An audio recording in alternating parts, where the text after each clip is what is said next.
ಈ ರೈತರಿಗೆಲ್ಲ ಯಾಕೆ ಇಷ್ಟು ತೊಂದರೆ ಕೊಡ್ತಾ ಇದ್ದಾರೆ? 2 ಬೆಳೆಗೆ ನೀರು ಕೊಡಂಗ್ ಮಾಡಿ. ಒಳಗ ರೈತರಿಗೆ ಒಂದು ಸ್ವಲ್ಪ ಅನುಕೂಲ ಮಾಡ್ಕೊಡಿ. ಎಲ್ಲ ರೈತರೆಲ್ಲ ಹಾಳಾಯ್ತವ್ರಲ್ಲ.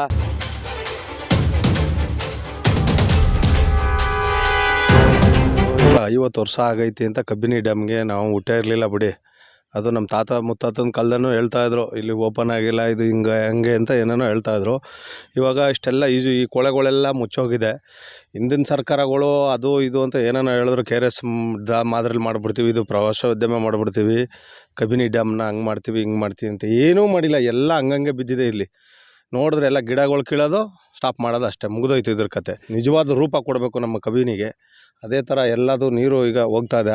ಇನ್ನು ಮುಂದಕ್ಕೆ ಇದನ್ನು ಮಾಡಿ ಒಂದು ಒಳ್ಳೆಯ ರೀತಿಯಲ್ಲಿ ಇದನ್ನು ತಗೊಬರ್ಬೇಕು. ಮೊದಲು ಈ ಜಲಾಶಯವನ್ನು ಉದ್ಘಾಟನೆ ಮಾಡಬೇಕು. 50 ವರ್ಷ ಆಗೈತೆ, ಉದ್ಘಾಟನೆ ಬಗ್ಗೆ ಕಾಣಿಲ್ಲ ಇನ್ನೂ. ಅದರಿಂದ ಈಗ ಸಿದ್ದರಾಮಯ್ಯ ಸಾಹೇಬರು ಇದಕ್ಕೇನು ಇದು ಮಾಡಬೇಕು ಮಾಡಿ ಉದ್ಘಾಟನೆ ಬೇಗ ಮಾಡಿಬಿಡಬೇಕು ಅಂತ ಕೇಳ್ಕೊತೀವಿ.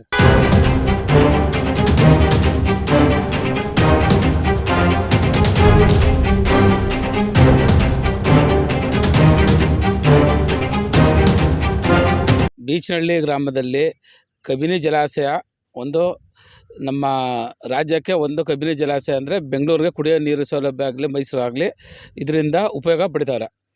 ಆದರೆ ಇದನ್ನು KRS ಜಲಾಶಯ ಮಾದರಿಲೇ ಇದನ್ನು ದೊಡ್ಡ ಮಟ್ಟದಲ್ಲಿ ಸ್ವಿಮ್ಮಿಂಗ್ ಪೂಲ್ ಆಗಲಿ ಮತ್ತೊಂದಾಗಲಿ ಎಲ್ಲ ಥರನೂ ಮಾಡಿದರು. ಯಾಕಂದರೆ ಇಲ್ಲಿ ಕಾಣ್ಬೋದು.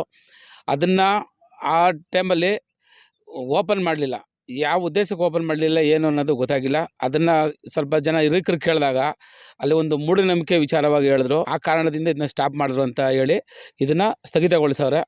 ದಯಮಾಡಿ ನಮ್ಮ HD ಕೋಟೆ ತಾಲೂಕಿನ ಶಾಸಕರು ಮತ್ತು ನಮ್ಮ ಸಿದ್ದರಾಮಯ್ಯ ಸಾಹೇಬರು ನಮ್ಮ ಮೈಸೂರು ಜಿಲ್ಲೆಯವರು ಆಗಿರೋದ್ರಿಂದ ದಯಮಾಡಿ ಇದಕ್ಕೊಂದು ಒಳ್ಳೆ ರೀತಿಯಲ್ಲಿ ಒಳ್ಳೆ KRS ಮಾದರಿಗಿಂತ ಇನ್ನೂ ತುಂಬ ಒಳ್ಳೆಯ ನಿಟ್ಟಿನಲ್ಲಿ ಆ ಥರ ಮಾಡಿ ಓಪನ್ ಮಾಡಿ ಕೋಟೆ ತಾಲೂಕಿನ ಒಂದು ಕಪ್ಪು ಚುಕ್ಕಿ ಏನಿದೆ ಹಿಂದುಳಿದ ತಾಲೂಕು ಅಂತೇಳಿ ದಯಮಾಡಿ ಈ ಥರ ಕಾರ್ಯಕ್ರಮಗಳನ್ನು ಕೈಗೆತ್ತಿ ಮಾಡಿದರೆ ಮುಂದಿನ ದಿನಗಳಲ್ಲಿ ಆ ಕಪ್ಪು ಚುಕ್ಕಿಯನ್ನು ಕಪ್ಪು ಪಟ್ಟಿಯನ್ನು ಕೀಳ್ಬೋದು ಅಂತೇಳಿ ಈ ಮೂಲಕ ನಿಮ್ಮೆಲ್ಲರೂ ತಿಳಿಸ್ತಾ ಇದ್ದೀನಿ. ಇದಕ್ಕೆ ಸಂಬಂಧಪಟ್ಟ ಅಧಿಕಾರಿಗಳು ಅತಿ ಶೀಘ್ರದಲ್ಲೇ ಇದನ್ನು ಬಂದು ವೀಕ್ಷಣೆ ಮಾಡಿ ದಯಮಾಡಿ ಇದನ್ನು ಒಳ್ಳೆ ರೀತಿಯಲ್ಲಿ ಬಳಸ್ಕೊಂಡು ಅಧಿಕಾರಿಗಳು ಸಂಬಂಧಪಟ್ಟ ಅಧಿಕಾರಿಗಳೆಲ್ಲ ಬಂದು ನಿಂತ್ಕೊಂಡು ಇದನ್ನು ಪುನರ್ ಚೇತನ ಮಾಡಬೇಕಾಗಿ ಕೇಳ್ಕೊಳ್ತೇವೆ.